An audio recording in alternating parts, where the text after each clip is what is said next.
Olá, bom dia. Vamos a mais uma aula do nosso curso de Eletrodinâmica Clássica da pós-graduação. A gente vai continuar da onde a gente parou na nossa discussão sobre o momento linear eletromagnético. Então, vamos abrir aqui os slides. Eu vou começar fazendo uma pequena revisão do que a gente andou vendo nas últimas aulas, inclusive de uma maneira um pouco mais global, né? Discutindo as leis de conservação e as equações de continuidade correspondentes, né? Que, vamos lá, só um instante, que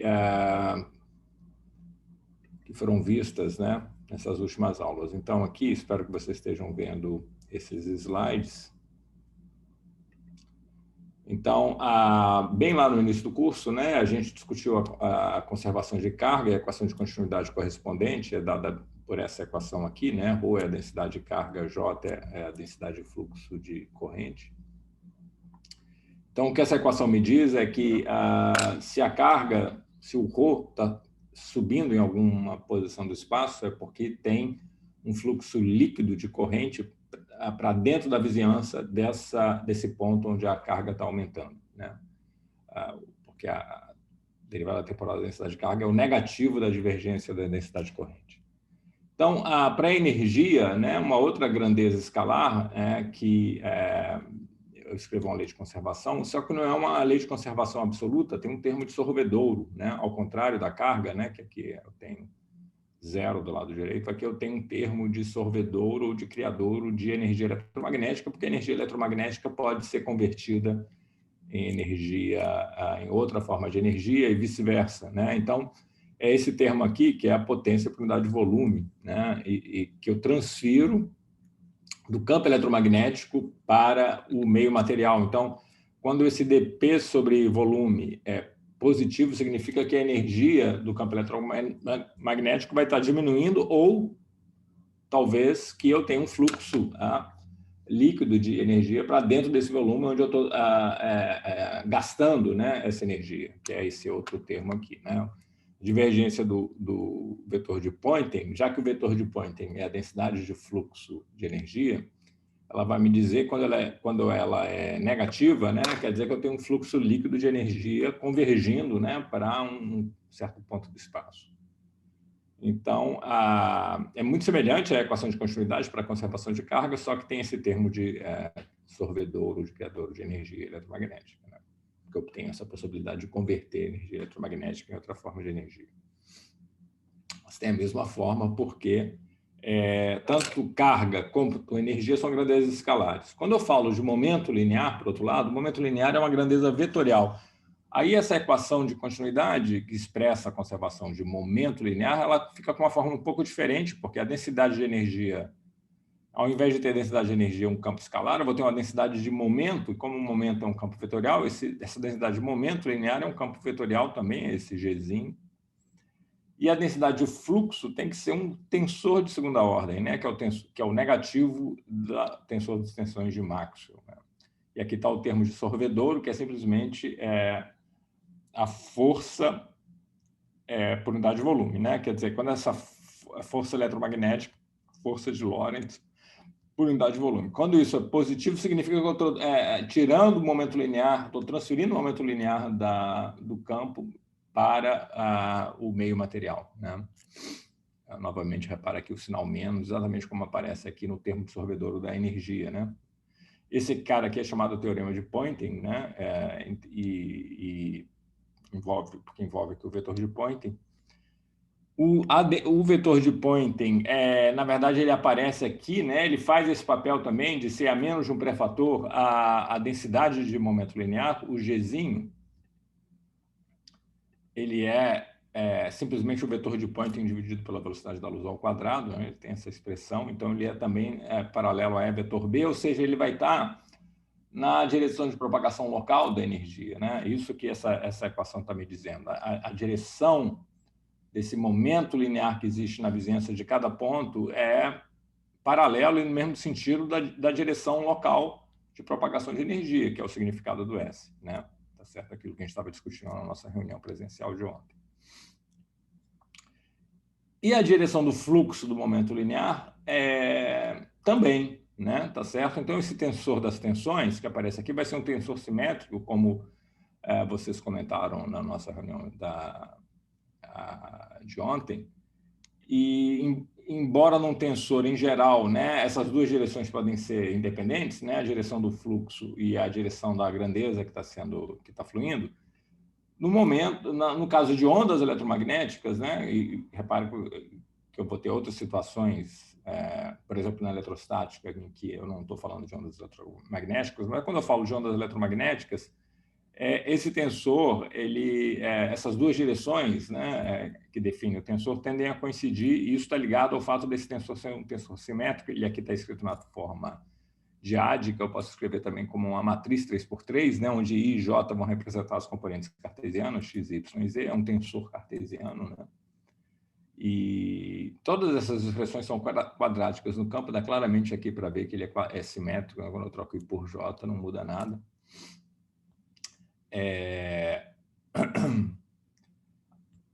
Finalmente, então, com isso, de posse de todos esses resultados, a gente pode, por exemplo, calcular a força, né, num regime estacionário, quando ninguém varia no tempo, a força que uma onda eletromagnética vai exercer, chamada força de pressão de radiação, vai exercer sobre um objeto, ela pode ser obtida a partir da integral de superfície do tensor das tensões. É o fluxo do tensor das tensões, né, através da superfície, que é a fronteira desse meu objeto, né? Essa superfície S aqui é o bordo do meu volume V, né, que é o volume desse corpo sobre o qual eu quero calcular a força. Então, basta eu calcular a integral de superfície do tensor das tensões para obter a força exercida pelo campo eletromagnético, essa força de pressão de radiação. Ok, então esse tensor das tensões, ele tem esse nome e ele é definido dessa forma justamente porque imediatamente ele me fornece a força, né? Basta integrar o tensor para obter a força. A gente discutiu aqui também, na aula passada, um exemplo de uma onda plana, linearmente polarizada, né? Que propaga ao longo da direção do eixo Z. Então, o vetor de Poynting vai estar ao longo do eixo Z, né? O campo elétrico oscila ao longo do eixo X. O campo magnético aqui está no eixo Y, né? E aqui está a expressão do vetor de Poynting. A gente calculou, então, o vetor de Poynting, e com o vetor de Poynting você tem automaticamente a densidade de momento linear G. E essa expressão aqui, entre a densidade, essa relação entre a densidade de momento linear e a densidade de energia, ela simplesmente a contrapartida, né, dessa equação entre entre momento linear do fóton, né, porque o fóton tem massa de repouso zero. Então, essa é a relação geral em relatividade restrita entre energia, que relaciona energia e momento, né, mas com a massa de repouso zero tem que a energia de fato é o momento vezes C, que é o que isso aqui está dizendo, né? Tá certo? Para o tensor das tensões, a gente obtém um tensor que tem todos os elementos nulos, tirando o elemento ZZ, lembrando que Z é a direção de propagação, né?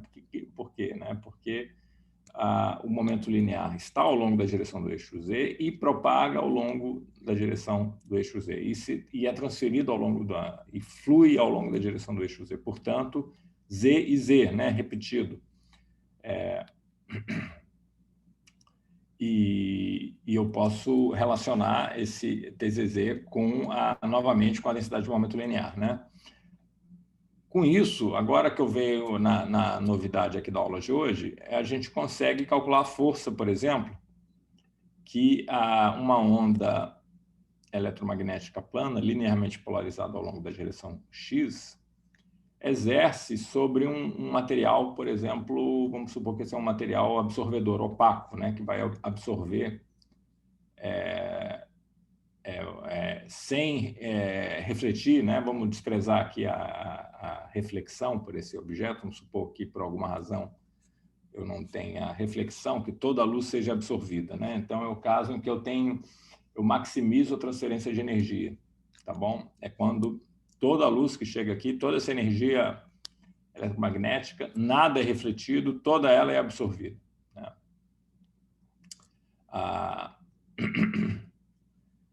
a gente pode calcular qual é essa potência absorvida, né? Dada pela integral de volume de J escalar E, lembrando que o J escalar é a potência transferida por unidade de volume, né? Se eu integro sobre o volume, eu tenho a potência total.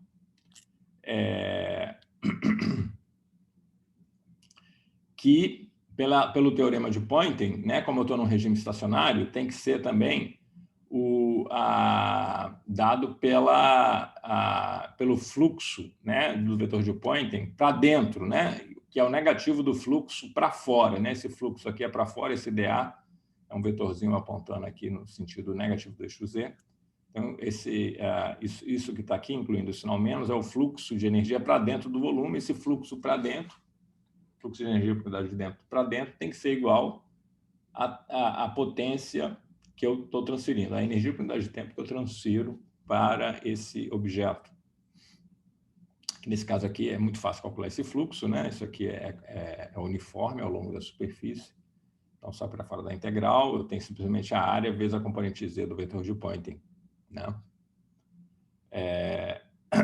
Se eu quiser, isso vai me dar a potência, né? Que vai esquentar, né? Essa energia está sendo transferida para esse objeto, vai esquentar esse objeto, tá certo? Esse laser está sendo totalmente, pensar que isso aqui é um feixe de laser, né? Ele está sendo totalmente absorvido e vai esquentar, né? Isso é muito usado em aplicações de laser, né? De você queimar objetos dessa forma, né? Esquentando porque eu estou transferindo energia. O tensor das tensões a gente tinha discutido, ele está relacionado com o vetor de Poynting aqui, né? Então, eu comparando essa expressão para potência com a expressão para força, que é a integral, lembram, né? Eu obtenho a força integrando o tensor das tensões, né? Mas o tensor das tensões, de novo, é uniforme, então essa integral fica muito simples, é simplesmente o valor do TZZ vezes a área. Então, a força é TZZ vezes a área e a potência é a SZ vezes a área. Mas esse TZZ, a componente ZZ do tensor das tensões, é menos SZ sobre C. Então, me dá essa relação aqui entre a força que eu exerço, força de pressão de radiação, que a gente chama, força exercida por esse feixe laser, e a potência absorvida. Então, aparece esse C aqui, que é a velocidade da luz, né? Então, essa força, eu já vou discutir a ordem de grandeza, ela é pequena, né? Essa força de pressão de radiação ligado ao momento, né, do eletromagnético, é um efeito muito menor do que os efeitos ligados à absorção, os efeitos ligados à energia da onda eletromagnética, né? Que vão provocar efeitos térmicos, né? Que vão aquecer o material. Eu posso discutir essa relação aqui na linguagem de fótons, né? A gente já discutiu, já lembrou que o momento do fóton é a energia dividido pela velocidade da luz. Então, eu posso pensar esse feixe de laser vindo aqui, eu tenho um fluxo de fótons, né? Eu tenho um feixe de fótons que vão chegando aqui, né? E vão sendo absorvidos. Cada vez que o fóton é absorvido, ele transfere a sua energia e transfere também o seu momento linear.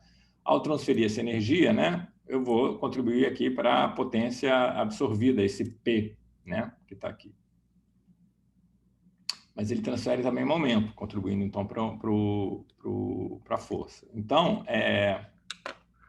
qual é cada vez que para cada fóton que é absorvido, né, eu vou transferir uma energia U em um momento P igual a U sobre C. Então, a taxa com que eu faço força vai ser a taxa com que eu transfiro energia dividido por C, né? Então, daí essa relação Pzão sobre C, isso decorre diretamente dessa relação entre energia e momento para o fóton, né? Então, é esse resultado que a gente está escrevendo aqui. Vamos ver a ordem de grandeza disso. Vamos pegar, por exemplo, um laser simples, um feixe de laser daquele de um laser pointer, né? Que em geral é 1 ou 2 miliwatts. Vamos botar 3 miliwatts aqui para a potência desse meu feixe de laser. Qual vai ser a força, né? Quando esse laser é absorvido por um meio absorvedor aqui, perfeito, né? Pega a potência e divide pela velocidade da luz, né? Aqui eu tenho 3 vezes 10 a menos 3 watts, o C é 3 vezes 10 a 8, então eu vou ter 10 a menos 3 vezes 10 a menos 8, vou ter 10 a menos 11 newtons, né? Que é uma força muito pequena. 10 piconewtons, né? Então, para objetos macroscópicos, essa força é muito pequena para ser diretamente observável, né? Ela é importante na escala micro, né? Essa força de 10 a menos 11. Na escala micro, ela vai ser importante e ela permite, então, você fazer aqueles experimentos, né, de pinças óticas, fazer armadilhas óticas e outras aplicações. Mas na escala macro, ela é muito pequena para ser observável, exceto em situações muito especiais. Por exemplo, se eu estiver no espaço, esse tipo de força é a força que é responsável, né, pela propulsão do veleiro Ícaros, né, que a gente discutiu no início da aula passada. Se você pega essa potência aqui, pegando a intensidade, né, do Sol, né, na posição em que o Ícaros estava, né, vezes a área do veleiro, você vai ter o valor da potência, divide por C, você vai ter lá uma força que vai ser dessa ordem, né, um pouco maior, porque você vai ter uma área grande, né? O veleiro, justamente, ele tem uma área de cerca a diagonal é 20 metros, né? Então, ele tem uma área grande para poder aumentar essa força e ficar um pouco maior do que isso, mas aí é uma força ainda pequena no dia a dia nosso aqui, mas que no espaço é suficiente para ter um efeito significativo, até porque a massa do veleiro é pequena. Bom, esse sistema aqui que absorve, ele é um sistema que maximiza a transferência de energia, mas ele não é o sistema que maximiza a transferência do momento. Na verdade, eu posso transferir mais momento se eu não absorver, que é o caso do espelho. Eu tenho um espelho perfeitamente refletor que reflete toda a luz, não vou absorver nada, tá certo? Todo fóton que chegar aqui vai ser mandado de volta. Nenhuma energia transferida. Entretanto, eu vou estar transferindo momento. Aliás, eu transfiro mais momento, o dobro de momento, do que eu transfiro no caso do absorvedor. Por quê? Porque o momento é uma grandeza vetorial, né? Se eu faço se eu venho um fóton que vem para cá com o momento P e ele é refletido com o momento menos P, a variação do momento do fóton, né, é a diferença entre esses dois vetores. Como eles são antiparalelos, essa diferença dá menos 2P, em vez de ser, não é zero, né? Por causa dessa natureza vetorial. Então, no outro caso, a transferência de momento era menos P, né? Então, quer dizer que aqui é 2 vezes maior a força. Então, a força, em vez de ser P sobre C, é 2P sobre C. Isso é muito importante para entender que eu posso ter várias situações em que eu troco o momento linear, exercendo uma força, mas eu não estou trocando energia. É o caso lá da pinça ótica. Na pinça ótica é isso que a gente quer fazer, né? O fóton é espalhado pelo objeto que está sendo aprisionado, né? Mas ele não está sendo absorvido. E ao defletir o fóton, eu vou ter uma força. Ok. Só para terminar aqui essa nossa discussão de momento linear, deixa eu falar de uma demonstraçãozinha que tem lá no LADIF, do Instituto de Física da UFRJ, e tem muitos museus de ciência por aí afora, né? É vendido em lojas também. É um objetozinho muito conhecido, é o radiômetro de Crookes, né? Talvez vocês já tenham visto, né? Esse radiômetro, você tem essas pazinhas montadas sobre uma haste que faz com que essas pazinhas possam girar, né, em torno desse eixo aqui. E elas vão girar quando você iluminar com luz, né? Então, o Crookes, lá no final do século XIX, né, quando as pessoas com o eletromagnetismo de Maxwell perceberam que a luz transportava um momento e, portanto, podia exercer força, ele bolou isso para tentar demonstrar esse efeito, né? E achou que tinha demonstrado. Vamos discutir, então, que, na verdade, o Crookes não demonstrou o efeito, né? Ele não tinha essa noção de que o momento é uma grandeza vetorial, tá certo? Então, como é que funciona, né? Você tem uma face refletora e uma face preta absorvedora, tá certo? Então, você ilumina isso que está aqui com luz, né? E isso vai girar. Né? Em que sentido isso vai gerar? Eu acho que eu... só um minutinho. Em que sentido que isso vai gerar, né? Se o efeito importante aqui foi o efeito do momento linear do fóton, na face refletora, eu vou ter uma força, como a gente viu, 2 vezes maior do que na face observadora, tá certo? Então, ele giraria assim, nesse sentido aqui, que está ilustrado, tá certo? Aí, se vocês forem ver o experimento, o que vai acontecer no experimento, então, assim é como deveria ser, né? Mas o que acontece realmente é que ele gira ao contrário, né? Vocês, próxima vez que vocês forem no Museu de Ciência, vocês, por favor, verifiquem isso. E por que ele gira ao contrário? Porque, na verdade, esse efeito, essa força aqui, P sobre C, 2P sobre C, dando esse binário, dando esse torque, né? É um efeito muito menos importante do que um efeito devido à absorção. Quando você absorve luz aqui nessa face absorvedora, você esquenta, né? Fica quente. E ao esquentar aqui, você esquenta o ar que está na vizinhança dessa superfície. Então, esse é um efeito que não tem nada a ver com o momento linear do fóton, tem a ver somente com a energia do fóton. E é um efeito, que vamos explicar como ele funciona, e que acaba sendo muito maior, porque esse efeito aqui do momento linear do fóton, por causa desse Czinho dividindo, é um efeito muito pequeno, né? Aquelas forças aqui de alguns piconewtons, né? Nos radiômetros usuais, né? Não seriam capazes de fazer gerar nada. Então, o que acontece? Você fica com esse arzinho quente aqui e frio do outro lado. Frio aqui, quente aqui. Né? Isso cria um gradiente de temperatura. Ora, se eu lembrar da equação dos gases, né? Um gradiente de temperatura, na origem, também é um gradiente de pressão. Mas se eu tenho um gradiente de pressão, eu vou ter uma corrente, eu vou ter uma convecção, né? Vou ter ar circulando daqui do quente para o frio. Esse ar vai arrastar essa pazinha. É a mesma coisa aqui, né? Ele está quente aqui em cima, frio aqui, ele vai... então, vou ter uma convecção. O sentido da convecção do ar, quer dizer, eu vou ter deslocamento de ar, né? Que vai girar nesse sentido indicado aqui pela seta verde e vai arrastar a pá junto, tá certo? Então, você vai criar esses efeitos convectivos por causa do gradiente de temperatura que a luz cria. Então, ele vai gerar mais rápido se tiver mais luz, porque se eu tiver mais luz, eu vou ter esse efeito térmico mais importante, né? Vou esquentar mais aqui, então vou ter um gradiente de temperatura maior e vou ter mais convecção, tá certo? Tudo isso é porque tem ar, né? Dentro, esse ar é rarefeito, tá? Porque senão você não ia ver a pá girar, porque eu ia ter muita resistência do ar, ia impedir a rotação. Mas esse ar rarefeito dá esse efeito convectivo que é muito maior do que o efeito do momento linear do fóton.